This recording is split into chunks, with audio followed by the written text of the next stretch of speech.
કેવી રીતે થયો એક સંત ને રાધા રાણીનો અદ્ભુત ચમત્કાર, એ વિશે એક નાનકડી વાર્તા લઈને આવી છું.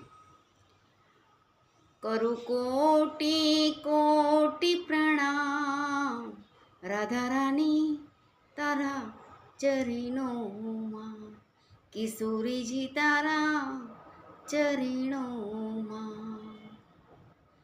મારે 68 તીર્થ ધામ રાધા રાણીના ચરણોમાં. બોલો રાધા કૃષ્ણ દેવની જય, કૃષ્ણ કનૈયા લાલની જય. એક બરસાનાના સંત હતા. એ કાયમ એમ કે એમના નિત્યક્રમ એવો હતો કે એમણે યમુના નદીમાં જઈ નાહી ધોઈને પછી રાધા રાણીના દર્શન કરી અને પછી જ એમને જળપાન લેવાનો નિયમ હતો. આવી રીતે એમણે નિત્યક્રમમાં રોજે યમુના નદી જઈ નાહી ધોઈને રાધા રાણીના દર્શન કરીને પછી જળપાન લેતા. આમ નામ કરતાં વર્ષો વીતી ગયા. એક વખત એ રાધા રાણીના દર્શન કરતાં કરતાં એમ કે વર્ષો વીતી ગયા. એમની ઉંમર થઈ ગઈ 80 વર્ષ. 80 વર્ષ સુધી એમણે રાધા રાણીના દર્શન કરતા અને ભક્તિભાવથી એમના વર્ષો વીતતા. એક દિવસ એમણે રાધા રાણીના દર્શન કરવા ગયા તો એમણે આમ જોયું કે કોઈ શ્રીફળ ચડાવે છે, કોઈ રાધા રાણીને ચુંદડી આપે છે, કોઈ ફૂલ ચડાવે છે, કોઈ હાર પહેરાવે છે, કોઈ સાડી પહેરાવે છે, કોઈ બંગડી પહેરાવે છે, રાધા રાણીને કોઈ શણગાર સર્જાવે છે. તો મારે પણ કંઈક રાધા રાણીને ભેટ આપવી જોઈએ. આવો વિચાર કરતાં કરતાં ઘરે આવ્યા અને મેં રાધા રાણીને કોઈ દિવસ કશી ભેટ એમ કે ચડાવી નથી. હવે હું એમ કે ભેટ ચડાવું તો હું શું ભેટ ચડાવું એવા વિચાર કરતા હતા કે હું એવી તો શું વસ્તુ લાવું કે રાધા રાણીને પસંદ આવે. અને પછી વિચાર કરતાં કરતાં આખી રાત એમ કે વિચારમાં સવાર ક્યારે પડી ગઈ એ ખબર જ ના પડી. અને જેવી સવાર પડી નિત્યક્રમ પ્રમાણે પાછા યમુના નદીમાં નહીં ધોઈ રાધા રાણીના દર્શન કરતાં જ એમણે બરસાનાના બજારમાં પહોંચી ગયા. હરખભેર એમ કે હું રાધા રાણી માટે શું ખરીદી આવું, શું ખરીદી આવું. અને પછી ગયા તો એમણે ચણિયાચોળીનું કાપડ સરસ મજાનું ખરીદ્યું અને ઘરે લાવી અને જાતે સીવ્યું, જાતે બનાવી, સરસ મજાના ગોટા મૂક્યા. અને એમ થાય કે હું શું કરું તો રાધા રાણીને પસંદ આવે.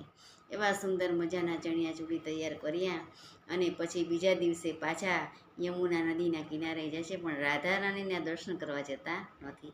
પાછા એમણે કુટીરમાં આવી જે ચણિયાચોળી તૈયાર કર્યા હોય છે એ ચણિયાચોળી હરખભેર લઈને રાધા રાણીના દર્શન કરવા જાય છે.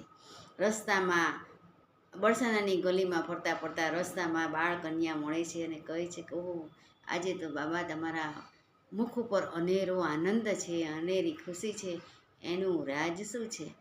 ત્યારે સંત જે હોય છે એ કહે છે કે આજે તો મારા મુખ ઉપર એમ કે જે આનંદ વર્તાઈ રહ્યો છે એ અનેરો છે. કેમ કે આજે હું આટલા વર્ષો પછી રાધા રાણીને ભેટ ચડાવવાનો છું. આજે હું મારા હાથે ચણિયાચોળી જે બનાવ્યા છે એ હું રાધા રાણીને ભેટ આપીશ. આ બાળકન્યા કહે છે કે ઓહ, કેવા ચણિયાચોળી છે, મને બતાવો તો ખરા. ત્યારે સંત એમના ઠેલામાંથી હરખભેર ચણિયાચોળી બહાર કાઢે છે અને કન્યાને બતાવે છે અને કહે છે કે આ ચણિયાચોળી મારા રાધા રાણીને કેવા સુંદર લાગશે કે નહીં, સુંદર લાગશે કે નહીં, કેવા લાગશે કે નહીં, એવા વિચાર કરતા ચણિયાચોળી પેલા કન્યાને બતાવે છે. ત્યારે કન્યા કહે છે કે ઓહો, ખૂબ સુંદર ચણિયાચોળી છે, મને આપશો? ત્યારે સંત કહે છે કે ના, આ ચણિયાચોળી તમારા રાધા રાણી માટે છે.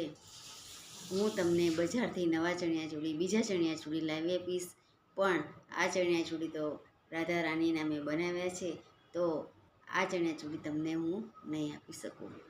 તો પેલા જે કન્યા હોય છે એમના હાથમાંથી ચપટ મારી અને એ ચણિયાચોળી લઈને ભાગી જાય છે. આ 80 વર્ષના વૃદ્ધ સંત એમની સામે જોયા કરે છે પણ એ દોડી શકતા નથી અને આંખમાં આંસુ આવી જાય છે કે ઓહો, મેં આટલા હરખથી, ભાવથી, પ્રેમથી જે ચણિયાચોળી બનાવ્યા હતા એ એમ કે કન્યા લઈને ભાગી ગયા. હવે હું શું કરું? અને પછી એમના આંખમાં આંસુ આવી જાય છે અને નીચે બેસી જાય છે. એટલામાં બીજા સંતો આવે છે અને કહે છે કે શું થયું? ત્યારે માંડીને વાત કરે છે કે કન્યા મારા ચણિયા ચોળી લઈને જતા રહ્યા. મેં ઘણા ભાવથી પ્રેમથી રાધા રાણીને ભેટ આપવા માટે બનાવ્યા હતા. અને પછી સંતો સમજાવે છે કે કાલે ચણિયા ચોળી બીજા બનાવીને ભેટ ચડાવી દેજો. અને પછી ચલો આપણે દર્શન કરવા જઈએ. અને જેમ મંદિરના પગથિયા ચડતા ચડતા એમનું મન એટલું ખરાબ થઈ ગયું હોય છે કે એમણે આમ આંખમાંથી આંસુ આવ્યા જ કરે છે કે ઓહો, મેં એટલા સરસ ચણિયાચોળી બનાવ્યા હતા અને લઈને જતા રહ્યા, હવે હું શું કરીશ એમ કે આમ મન બહુ જ ખરાબ થઈ ગયું હોય છે. ને પછી જે મંદિરના દ્વાર સુધી પહોંચી જાય છે, પણ પટ બંધ હોય છે. જ્યારે પેલા સંતો કહે છે કે પટ ખુલે તો રાધા રાણીના દર્શન કરીએ. અને જેવા પટનો દ્વાર ખુલે છે તો પેલા સંત તો માથું નીચે રાખીને આંખમાં આંસુ સાથે માથું નીચે રાખીને ઊભા હોય છે. અને બીજા સંતો કહે છે ઓહો કેવા સુંદર, જેવો પટનો દ્વાર ખુલે છે કે કેવા સુંદર રાધા રાણી લાગે છે. ત્યારે પેલા સંત હોય છે તે માથું ઊંચું કરીને જોવે છે તો એ જ ચણિયાચોળી રાધા રાણીએ પહેર્યા હોય છે.